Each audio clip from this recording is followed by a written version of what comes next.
This is the story of two serial killers. One of them, Dr. Harold Shipman, killed hundreds of people before he was caught. Dr. Shipman was present immediately prior to death and administered an injection and was there at the time of death. But lessons learned investigating Shipman meant the second killer, nurse Colin Norris, was stopped in his tracks. You were also injecting a patient with insulin. No, I wasn't. You're sitting there saying, you suspect, you presume, you blah, blah, blah. Both men preyed on people they'd been trusted to look after. But what was it that drove them to kill? I'm convinced that if Colin Norris hadn't have been stopped in his tracks, then he would have developed into being a serial killer of immense proportions, because I'm convinced he enjoyed killing people.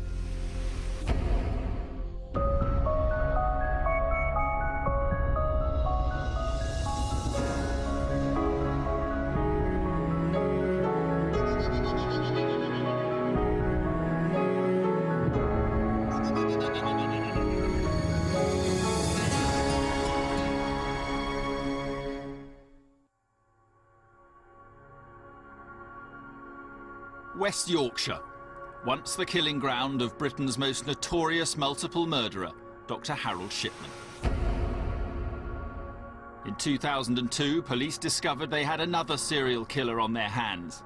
Once again, he belonged to the medical profession, and once again the victims were elderly patients. Leeds General Infirmary, part of the biggest teaching hospital in Europe, was where they met their deaths. Ward 36 is a general orthopaedic ward. Every year, hundreds of people are treated here for broken bones. 86-year-old Ethel Hall was a typical patient. She was a hard-working family person that had a shop, milk round, so she was well known within the village and the community.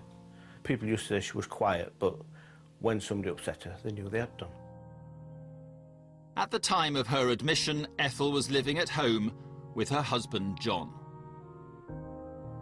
They'd been married over 50 years. They married shortly after my dad came out of the army after the Second World War. And from there, they've lived locally ever since.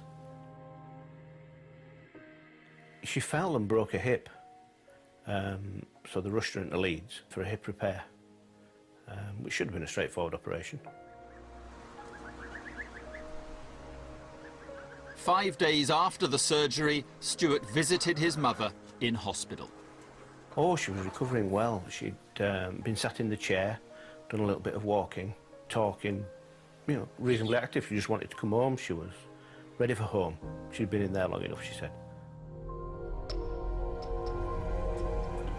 That evening, Ethel took some painkillers and settled down for what she and her family thought would be an uneventful night.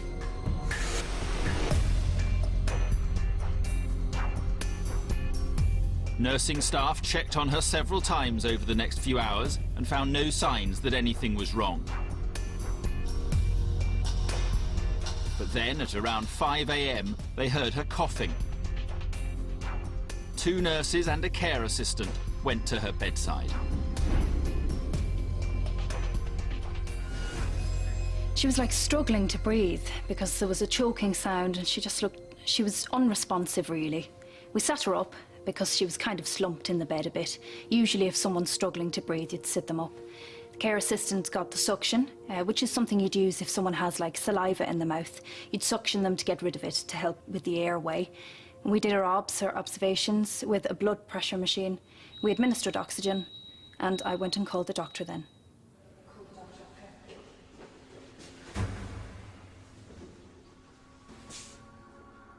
Doctors were baffled. A patient on the road to recovery had suddenly gone into a coma.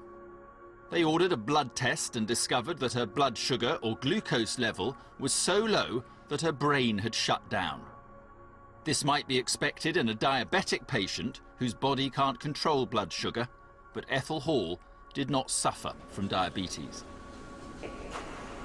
It was early one morning, early in the morning, and they rang and just said mother had taken a turn for the worst and could we go down? So I rang my father and went straight down. I think you're in shock and you don't know what to say. You just got to sit and watch. After several hours, doctors did manage to get Ethel's blood sugar level back to normal, but by then, it was too late. Her brain was permanently damaged. We went and had a talk to a doctor in a separate room, and she said that Mum had had a serious incident, but she didn't enlighten any further apart from those low blood sugars. As medical inquiries continued, one member of staff developed a worrying theory.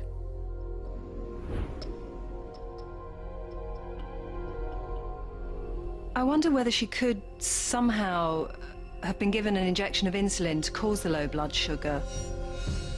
It wasn't necessarily malicious. Patients are sometimes given the wrong medication, somebody else's medication. I mean, we just didn't know.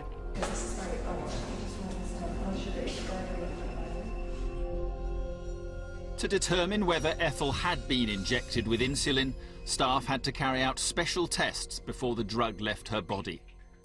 A full blood sample was ordered and senior hospital managers alerted. If too much insulin had been injected, either that would have been done as an accident or would have been done as a purposeful act. So in either of those would be a very serious matter.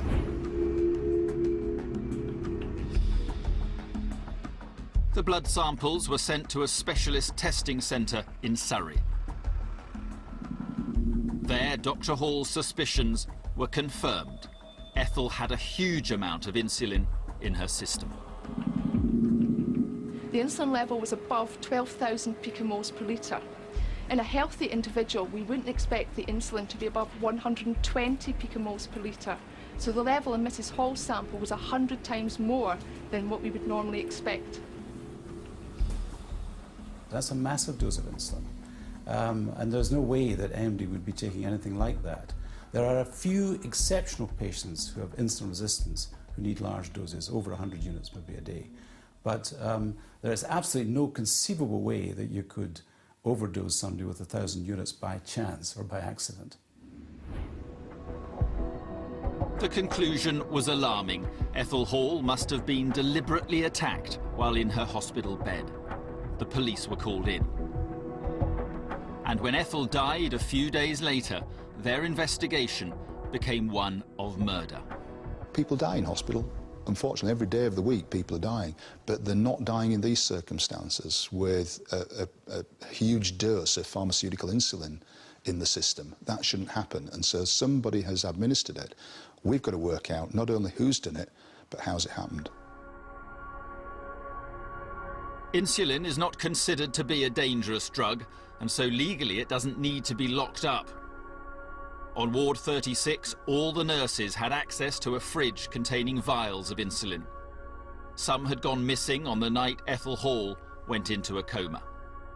So police suspicion quickly fell on the staff who'd been caring for her that night. One person in particular stood out. But nurse Colin Norris had an answer for everything. Obviously, if somebody was going to kill someone, they wouldn't leave their signature, would they? What do you mean by that? To say that they were there.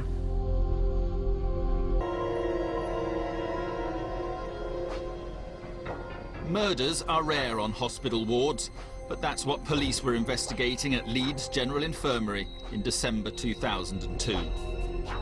86-year-old patient Ethel Hall had been given a lethal dose of insulin, most probably by a member of the nursing staff.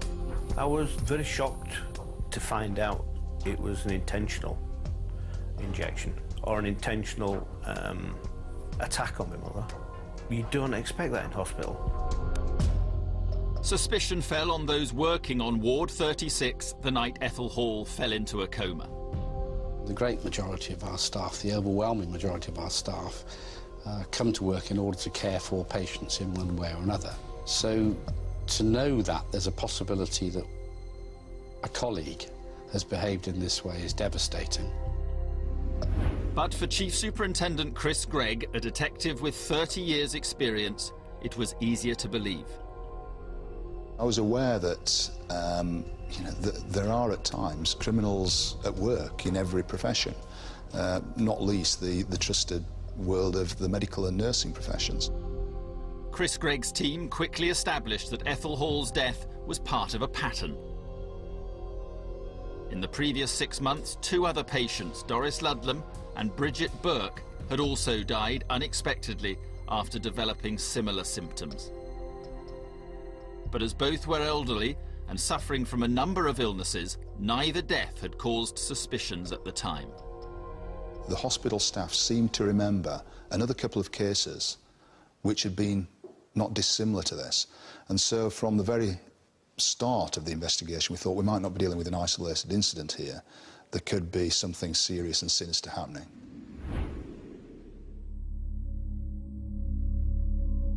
The investigation team had few clues, but they were able to draw on invaluable experience. Just 18 months earlier, they'd conducted a detailed inquiry into the background of Britain's most notorious serial killer, Dr. Harold Shipman. On the 30th of April 2001, Detective Chief Superintendent Chris Gregg had ordered Shipman to be brought from prison. He'd already been convicted of murdering 15 patients, but was suspected of killing hundreds more. The police wanted to know exactly how many. Right, this interview is being tape recorded. It may be given in evidence if your case is brought to trial. This is the custody area at Halifax Police Station. This is where Harold Shipman was brought from prison the morning that we interviewed him. Shipman's victims were all elderly, all injected with lethal doses of morphine. He killed the majority of them during his 20 years as a family doctor in Hyde, near Manchester. But it was as a young GP in Todmorden, West Yorkshire, that he'd first developed a taste for murder. We wanted to bring Shipman here to Halifax, back into the patch where we suspected he started his killing spree. We needed to take him back in his memory to try and open him up, to get him talking about what happened here 25 years before. The date is the 30th of April 2001 and the time is 16 minutes past 3 o'clock. We're in an interview room at Halifax Police Station. Shipman was already serving a full life sentence. Nothing would be added by any new charges. But the police wanted to learn lessons from the past in case another figure like Shipman emerged in the future. We know that Shipman certified 22 deaths in Todmorden, and from the work that we've done, we know that he was present or thereabouts of being present at 9 of those patients' deaths when they died. Now, that works out around 40% of occasions when he was present. Comparing that with 1% of the occasions when we know that GPs ordinarily are present at patients' deaths in their own home, it's a massive difference. And in my book, that's too much of a coincidence. But if the police were hoping Shipman would open up, they were about to be disappointed. He turned his back on his past and the detectives. Can you please state your name and date of birth?